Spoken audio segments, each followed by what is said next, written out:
Hi, this is Patrick from Cheetah Will View, and we're here for another film review.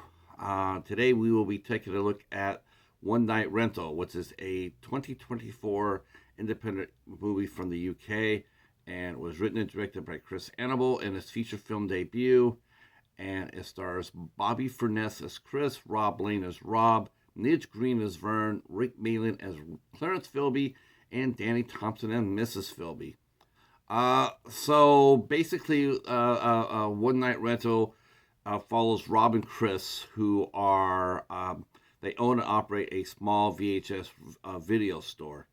And during the course of one Monday, we see them go through their day, meeting different characters that come through the store and interact with the boys, including a crazy mobster who has inadvertently given the boys a bag of incriminating evidence against some of the crimes that he has done.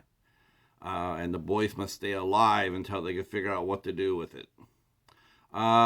So the movie opens up with we see the boys opening up the shop. Rob and Chris have been friends for forever. We can see that. They open up the store, and while it doesn't seem like it's woefully successful, it still is. People come through and they buy drinks, and they talk to the guys and rent movies, talk about the movies that are in the store.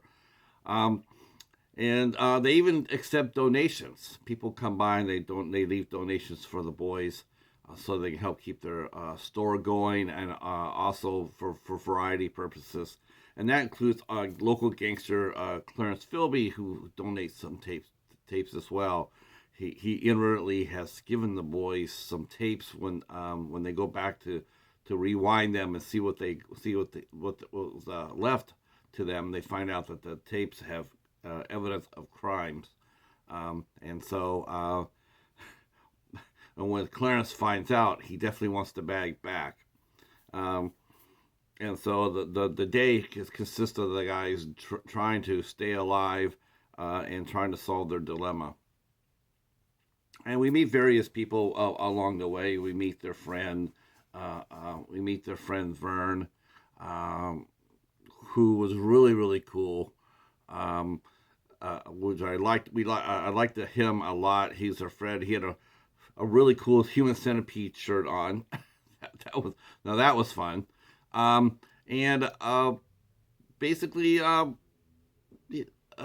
it's almost like a Kevin Smith vibe to it. It has a Kevin Smith vibe to it for the first half of the movie, and which is not a bad thing. We see that, like I said, we see the various people that we see day to day. So, without getting too much into the movie, because you don't want to give it away too much, I'm just going to give you some thoughts about the film, and that is Kevin Smith. Kevin Smith is very much evidence as far as influence goes. It totally has that laid-back vibe to it. It's a day in the life of. I gotta admit, I didn't mind the gangster element into it as far as that goes. But what I did mind a little bit was I was a little bit bummed out with the darkness of the movie turned. People getting shot and showing some horrific things on camera. And I don't know why, but it sort of took me out of it a little bit, even though the acting was really good. But a couple of the story elements really sort of like had me, like, huh? But again, I sort of attribute that to first time jitters. I do believe that with more movies, Chris Annable's writing will get stronger, and his direction is good already. This movie is for what it is. This movie is a joy to look at. Set design. I honestly haven't seen set design for such a small film like this in forever. It's really well done. Love everything about that. Set design is spot on, and the camo work is really really strong as well. I was really impressed with the way the film looks, and I had no problem with the acting in it. I thought the acting in it was pretty spot on, And I got to be honest with you, Rick as Clarence Philby and Dani Thompson as Mrs. Philby, they steal this movie. Every scene that they're in, they steal it. Um, it's pretty amazing. I know that Rick had he runs the old AF YouTube channel. We all know Ricky around here, and but he wanted to become an actor, and Lord, maybe it was all those skits with Pablo, but the man has chops. He can act. Um, and this is the second movie that I've seen with Dani Thompson, and Dani Thompson can act too. She is very cute in this movie. She is perfect. Um, so much fun. I like the guys. I like Chris and Rob. I thought they were really fun. Very I like the repertoire between them. The banner between them was really good. Um, but there's one other thing that I probably had a problem with though, and that is Chris inadvertently had written himself into a corner. He has a plot, as a side plot, but he puts it in the movie, but he doesn't resolve it. It's almost like he put it there and he forgot about that he did. Um, and it has to do with an escape room. And there was a lot of comedy to be mined from that, but it wasn't. It was just a waste. It felt like padded. The movie was padded for that. Um, but I guess the problem is I just wish that I think the violence could have been a little bit more, like I don't think it should have been nearly as extreme. It's sort of I had the same problem with a movie called Keanu a few years ago, where the movie was absolutely hilarious. Everybody in the movie was funny as hell, including the bad guys. The bad guys were funny as hell too. But at the end of Keanu, they killed the bad guy. They killed him, and you didn't want him to die. You didn't want that. You just like if he got arrested, fine, because it kept the levity of the movie throughout. But when you do such dramatic turns as doing death or what have you, it sort of takes the viewer out of the movie because then they're confused of what they're watching. Am I watching a comedy or am I watching a crime thriller? Because the action for the thriller part was action from a thriller. It wasn't slapstick comedy and it wasn't like played for laughs. It was like not. It wasn't. It was pretty intense for a comedy movie.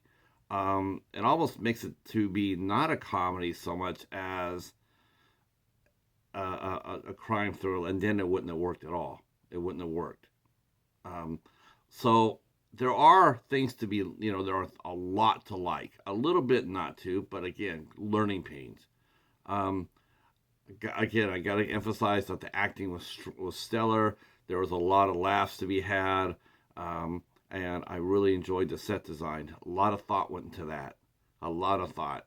Um, and for a low budget movie, I would definitely take this movie and show it to other low budget filmmakers and say, this is what you can make with a very little amount of money. You can make your movie look much bigger than what it is with a little ingenuity. Very well done for that. Um, so overall, I liked One Night Rental. I did like it, and I recommend it. And I'm looking forward to seeing not only what Rick can do in the future. I'm very excited to see it. It's very cool. Very cool to see him chasing his dream and doing a really great job of it. And I'm also looking forward to seeing what Chris Annable can do with it, with this next film. I think he has a really good hand for comedy. I think he can make me laugh. Um, so if he does that, if he does, and you know what, if he borrow a little bit from Kevin Smith, Kevin should be very proud about that because it was a very well done homage to Clerks, I think anyway. All right, so that is our review of One Night Rental. It comes out to own in March. It's going to premiere in March, and you can buy copies of the film. You can buy, I believe, you can buy both DVD and Blu-ray, but I'm not sure if you can get it on VHS. Which I hope that there is. I hope there's some way that Chris could do like a limited edition of 50 VHS tapes, because that would be a very cool. But I'm not sure if that's possible or not. But if it is, fun, fun. All right. Thanks for watching, and if you're new to the channel, please consider giving us a sub and giving us a like. And yeah, let us know about a movie that you watched that you want to talk about, that you want to bring, you want to tell people, hey, take a look at this, a new gem, a new guilty pleasure, a new discovery. Drop down in the comments what you think of the movies that you've watched recently that you want to tell people about, because I want to tell people about this one. We do have a interview with Chris and Rick that you can watch, and I'm going to be putting that in the description box down below. Highly recommend you do that. Watch a filmmaker and an actor talk about the process, and yeah, hope you enjoy it, and as much as we brought it to you. All right, that's it. We're out. Peace.